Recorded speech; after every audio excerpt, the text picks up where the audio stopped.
Hello, I'm Father Paul Farren, the author of Freedom and Forgiveness, a fresh look at the Sacrament of Reconciliation. The Prodigal Son is one of the most known stories in the Bible. And in the story of the Prodigal Son, we get a beautiful image of God. And the question that we need to ask is, do we recognize the Father in this story? Sometimes we can overlook the actions of the Father and take them for granted as we focus on the two sons. Here is a man who has obviously worked very hard all his life. He has been successful in his work. He seemed to have quite a bit of property and money. We don't hear about the man's wife. Perhaps she has died. Perhaps this man has raised his two sons on his own. And we know from the end of the story, when he declares to his older son that all he has is his, that his sons were the center of his life, and all that he did for them. So this is a loving, selfless, caring, and competent man. He is a good father.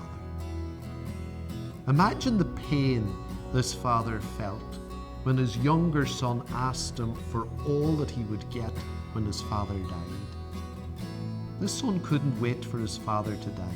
In a sense, his father was taking too long to die. And this is what the son told him when he asked him for his inheritance. The son wished his father was dead, and he let his father know that. This must have been a devastating blow for the father. He must have questioned himself. Where did I go wrong with this boy? What has happened? Yet instead of arguing or questioning, he gave his son exactly what he asked for. His father did not even resort to self-pity. He didn't try emotional blackmail. He didn't ask his son how could he abandon his father in his old age after all he had done for him. He didn't condemn his son. Rather, he simply gave him what he asked for immediately, with no strings attached and no threats either. He didn't say, if you leave here now, you will never be welcomed back.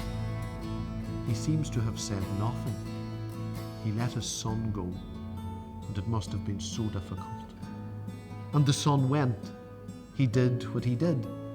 And when times were good, he never thought about going home, and when times got bad, he had nothing. And in this poverty, he realized that he still had something. He had his father. And this was a great testament to his father, that the son knew that he could go back home after all he had done. Yet he didn't trust his father nearly as much as his father trusted him. And this is obvious because the son did what so many do when they get it wrong and have to face up to it. On the whole journey home, the son learnt off the story he was going to tell his father. It is such a natural thing to do. We think, I will say this and then I will say that. And we try to get our story as convincing as possible. We try to work out our bargaining position. We even try to work out our defense. It's a very natural reaction. But while all of this was going on, and indeed from the moment his son left, the father did only one thing, and that was wait. The very fact that he waited reveals that he never gave up hope in his son. He continued to believe in his son even after all he had done. He simply waited. And this act of waiting reveals the tremendous humanity of this father. And then the waiting was over. The father saw his son coming home destitute, and he immediately felt compassion for his son. He experienced his son's pain, and his love for his son drove him to share this pain, and he ran out to his son. This old man ran out to his son and he hugged him, he held him. And this was a moment of complete tenderness and acceptance.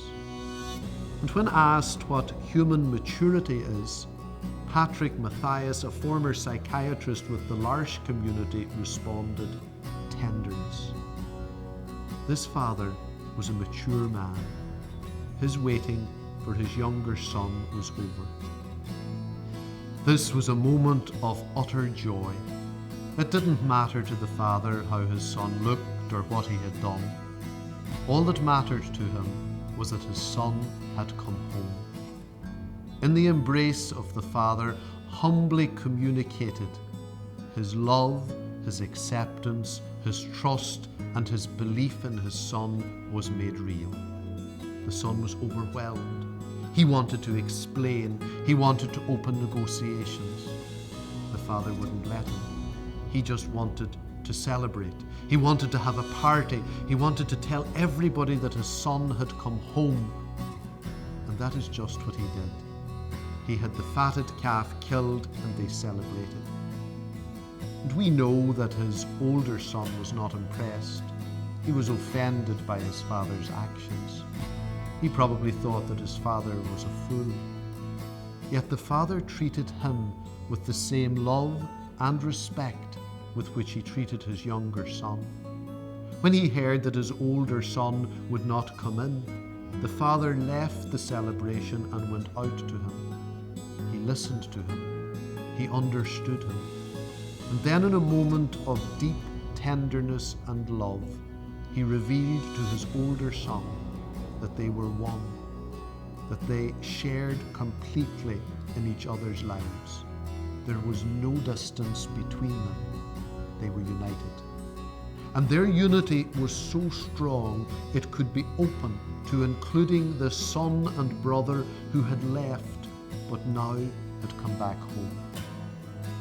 This reveals the utter confidence that the father had in the relationship that he had with his older son.